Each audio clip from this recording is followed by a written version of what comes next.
I should have had baby with Paris Hilton over Kim Kardashian. You know, Kim was Paris Hilton's assistant. What's going on with it? That is if I ever go to India outfit. I should have had baby with Paris Hilton over Kim Kardashian. There was a story that came out, a video that was shown saying back in the days when Kim K was Paris Hilton's assistant. Yeah. Was it true? Was Kim K Paris's assistant? Yeah, she used to sleep in my guest room. And then some weird shit happened. I'm not gonna say what happened, but and then she made it to the.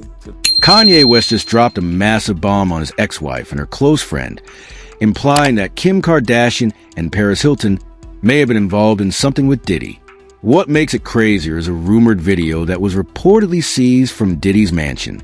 Now, if you've been following, this theory about Kim and Paris getting involved with Diddy isn't new, but things took a wild turn when Scott Storch recently spoke out. As a producer and songwriter, Scott was at all the top events and behind many private moments. And he didn't just speak casually. He gave a detailed account of what really went on inside those exclusive early 2000 celebrity circles, and it aligned with Kanye's claims a little too closely. Back then, Scott lived on Indian Creek Island, one of the most exclusive addresses out there. Around that time, Paris Hilton entered the scene. Though she first connected with him over music, it turned into a full-blown romance. But most importantly, she exposed him to a completely different level of fame he had never experienced. Years later, to move closer to disaster, which was I was safe in Bal Harbor, and then I moved to Palm Island, and that's where all of happened. So yeah, Paris came to work with me. We ended up dating, and according to Scott, she brought him into a world of paparazzi, non-stop nightlife, and flashy celebrity energy. Suddenly, he was showing up in Us Weekly and appearing on TMZ. He already had the wealth, the cars, and the lifestyle, but she pulled him into the public eye. Before her, he was just focused in the studio. He even admitted he used to be too anxious to act like he fit in with those kinds of people. She introduced me to like paparazzi's nightlife, being like the man, Us Weekly, fucking, TMZ, like this whole party life and wild like that I never experienced before because I was like in the studio night and day. I was rich. I had every car you can imagine, but they only went from the house to the studio and back. Like friends would come over and like they would go to the club and then they would come back after, and I would ask them how it was. I think I was like nervous to even be cool at that point. But after Paris entered his life, everything changed. He admitted he got caught up in the whirlwind and went through a phase where he didn't even act like himself. Hollywood swept him in, and he ended up surrounded by people who, as he put it, looked down on others. While he didn't call anyone out by name, say it would be too disrespectful, the message was clear. That crowd stripped away his true self and replaced it with someone constantly seeking validation. Up in that, and it changed who I was. Like I was hanging out with like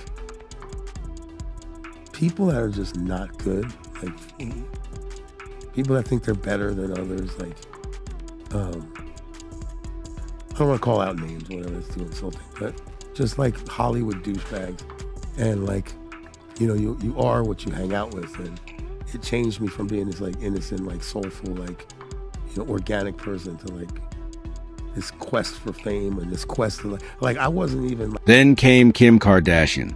Back then, she was just known as Paris Hilton's closet organizer. But Scott dropped something unexpected. He claimed Kim used to stay in his guest room. Back in the days when Kim K was Paris Hilton's assistant. Yeah. Was it true? Was Kim K Paris's assistant? Yeah, she used to sleep in. That fact alone surprised many.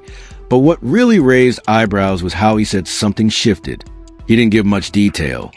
But whatever happened, it resulted in her leaving the guest room and moving into the master bedroom. That silent transition spoke volumes. And then some weird happened. I'm not gonna say what happened, and then she made it to the. Eventually, Paris found out, but by then, she and Scott were already over, and Kim had stepped in.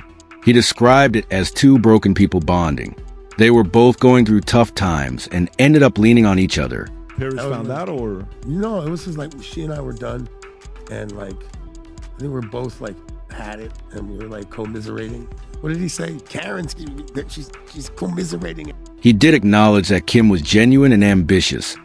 said she had an organic drive and was determined to create a name for herself. That's when he noticed she started following Paris's exact path, especially when it came to the international scene. There was a blueprint, and Kim followed it to T. She was a super cool girl. Kim was awesome. Yeah, like What was awesome about her? she was organic and she was just like, you know, eager to like, she wanted to like build her career up. She kind of followed Paris's blueprint with the foreign tag after whatever. But at that time, she was just a cool kid and like. Then Scott brought up the Bugatti. He remembered pulling up to a mansion on Washington Avenue in that car with Kim in the passenger seat. Here's where it got interesting. Scott said everyone's eyes were on him in the video, not realizing Kim was sitting right beside him. At that time, no one even recognized her. I got a video, dog. A picture. $1 billion Bugatti.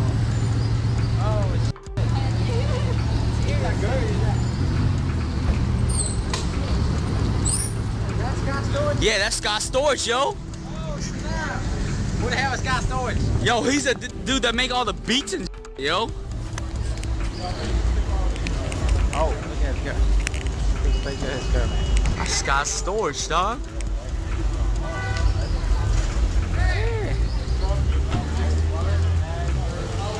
Man, look at his girl, homie. Get in the car. Scott. Following behind was his second car, a Mercedes Maybach 62, being driven by someone Scott described as his guy.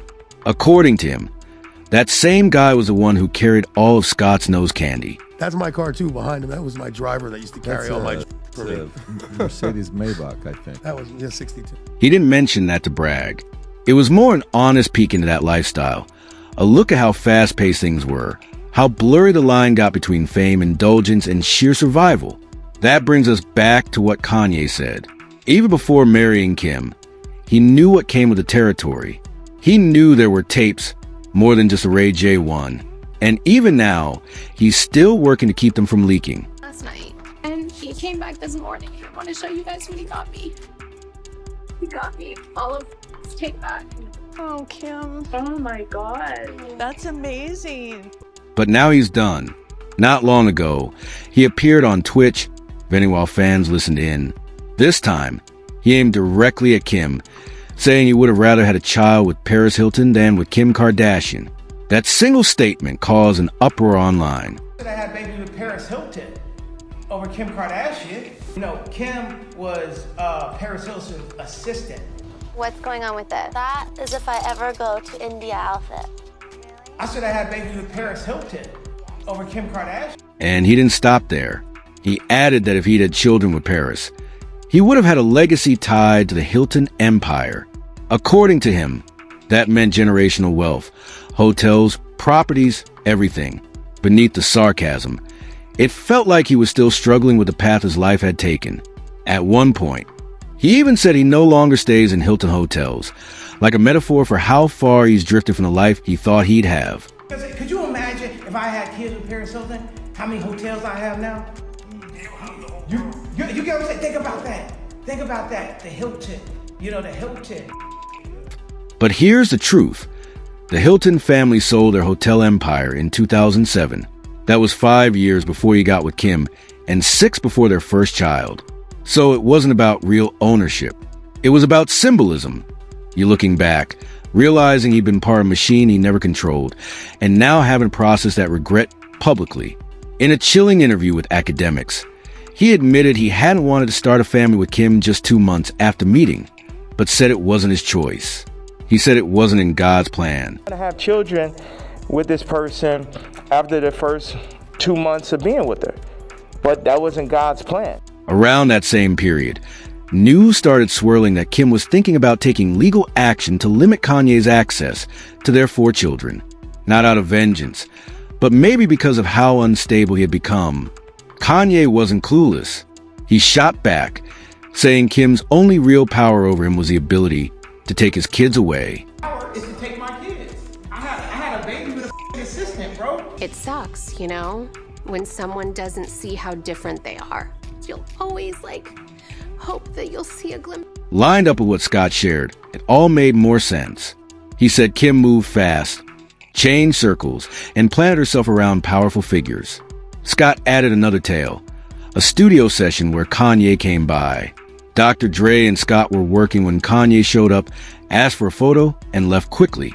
Then, strangely, he returned wearing a totally different outfit just to retake the same photo. Dre and Scott looked at each other, silently wondering what was going on. Later, Kanye allegedly stormed out and called Dre the devil. Scott said Dre was completely thrown off. Maybe Kanye felt the music wasn't in sync with his spiritual vibe, or maybe it was something much deeper. 10/19/1108. It felt like Kanye was desperately trying to keep himself grounded while realizing everything around him might have been fake all along. One viewer said bombs had been dropped. The fact that he's not telling everything might actually prove he's being real. Another fan said he crossed paths with the witches of Hollywood and was never the same again.